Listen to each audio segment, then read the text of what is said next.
ஓம் சாந்தி. K Surajbhai அவர்களின் தாரணை வகுப்பு ஏப்ரல் 11, 2024. நாம் அனைவரும் சேவையின் களத்தில் இருக்கின்றோம். நமது சேவைகள் பலனுள்ளதாக ஆகுவதற்கு நமது அதிர்வலைகள் அலௌகீகமாகவும் மிகவும் தூய்மையாகவும் மிகுந்த சக்தி வாய்ந்தவையாகவும் இருக்க வேண்டும். ஒரு இடத்தில் நாம் சேவை செய்கிறோம். அங்கு இருக்கக்கூடிய அதிர்வலைகள் தூய்மையாக சக்தி வாய்ந்தவையாக இருக்குமானால் தேவகுலத்தின் மகான் ஆத்மாக்களுக்கும் இன்ன பிற நல்ல ஆத்மாக்களுக்கும் அங்கே வருவதற்கான கவர்ச்சி ஏற்படுகிறது. அது சேவை நிலையமாகவும் இருக்கலாம், அல்லது ஏதோ பெரிய சேவையின் நிகழ்வாக இருக்கலாம். நாம் கவனம் செலுத்த வேண்டிய விஷயம், சேவை செய்வதற்கு முன்னர் அந்த இடத்தின் அதிர்வலைகளை மிக உயர்ந்தவையாக நாம் ஆக்கிவிட வேண்டும். அதற்கான விதிமுறை, நாம் எப்போதும் ஒருவரது வழிப்படி நடக்க வேண்டும், ஒற்றுமையாக இருக்க வேண்டும்.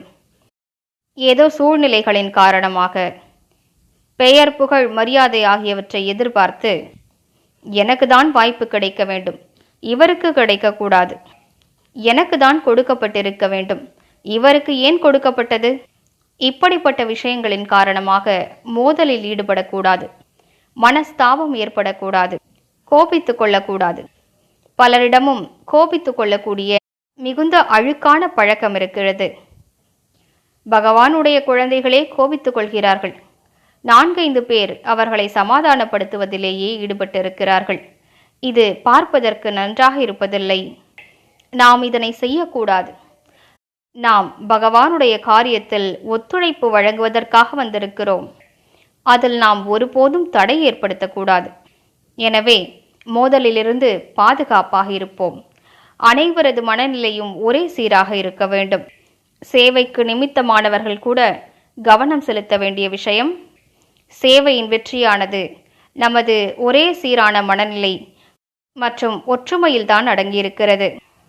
நாமே பலவிதமாக பிரிந்திருந்தோமானால் ஒரே ராஜ்யத்தை எவ்வாறு படைக்கப் போகிறோம்? நாம் பிறருக்கும் ஒருவரது வழியை காட்ட வேண்டும் அல்லவா? அதை செய்ய முடியாது. எனவே ஒத்த கருத்துடையவராக ஆவதற்காக ஒருவரது கருத்தின் மீது கவனம் செலுத்துவோம். அந்த ஒருவர் எப்படிப்பட்டவர் என்றால், அவரைத்தான் நாம் ஜன்ம ஜன்மங்களாக நேசித்து வந்தோம். அவர் நமது மிகுந்த சுப சிந்தனையாளராவார். அவர் நமக்கு தனது அனைத்தையும் கொடுக்க வந்திருக்கிறார். உலகில் மனிதர்கள் பிறருடைய வழிப்படி நடப்பதற்கு பொதுவாக தயாராக இருப்பதில்லை. நான் ஏன் இவரது வழிப்படி நடக்க வேண்டும் என்று யோசிக்கிறார்கள். எனவே மனிதர்களுக்கு இடையே கருத்து வேறுபாடுகள் இருக்கின்றன, கருத்து மோதல்களும் ஏற்படுகின்றன. ஆனால் நமக்கோ பரம நன்மை அளிக்கக்கூடிய தந்தையின் கருத்து கிடைத்திருக்கிறது. அவரது வழி நமக்கு கிடைத்திருக்கிறது. அவர் நம் அனைவருக்கும் நன்மை செய்ய வந்திருக்கிறார், அன்பை வழங்க வந்திருக்கிறார். அவர் தனது காரியத்தில் நமக்கு பங்களித்திருக்கிறார். உங்களது உடல், மனம், பொருளால் சேவையில் ஈடுபடுங்கள். அப்போது நீங்கள் உயர்ந்த அதிர்ஷ்டத்திற்கு அதிகாரியாகி விடுவீர்கள் என்று நமக்கு வழிகாட்டி இருக்கிறார். எனவே நாம் கவனம் செலுத்துவோம். எந்த ஒரு காரணத்திற்காகவும், அது எதுவானாலும் சரி, நாம் அதிர்வலைகளை சீர்குலைக்க கூடாது. சிலர் மனஸ்தாபங்களின் காரணமாக இவ்வாறு கூட நினைக்கிறார்கள். இவர்கள் இந்த சேவைக்காக மிகவும் உழைக்கிறார்கள், ஒன்றும் நடக்கப் போவதில்லை பாருங்கள். இந்த எதிர்மறையான அதிர்வலைகள் அந்த சூழலையே சக்தி இழக்கச் செய்கின்றன. யார் புரிந்து கொள்ளக்கூடியவரோ, யார் உண்மையாக தந்தைக்கு உதவி செய்பவரோ, அவர் ஒவ்வொரு சூழலிலும் ஒரு எண்ணம்தான் வைப்பார். யார் சேவை செய்தாலும் சரி, யார் நிமித்தமாக ஆகியிருந்தாலும் சரி, யார் தனது செல்வத்தை ஈடுபடுத்தியிருந்தாலும் சரி, இது நம் அனைவரது சேவை, இது நம் அனைவரது வெற்றி. தேவகுலத்தின் ஆத்மாக்களை கவர்ந்தெழுப்பது நமது பரம கடமையாகும். எனவே இந்த சேவை வெற்றி அடைய வேண்டும் என்றே எண்ணம் வைப்பார்கள். எனவே அணுதினமும் எங்கே சேவை நிகழ்ச்சி நடக்கப் போகிறதோ அந்த இடத்திற்காக யோகதானம் வழங்க வேண்டும்.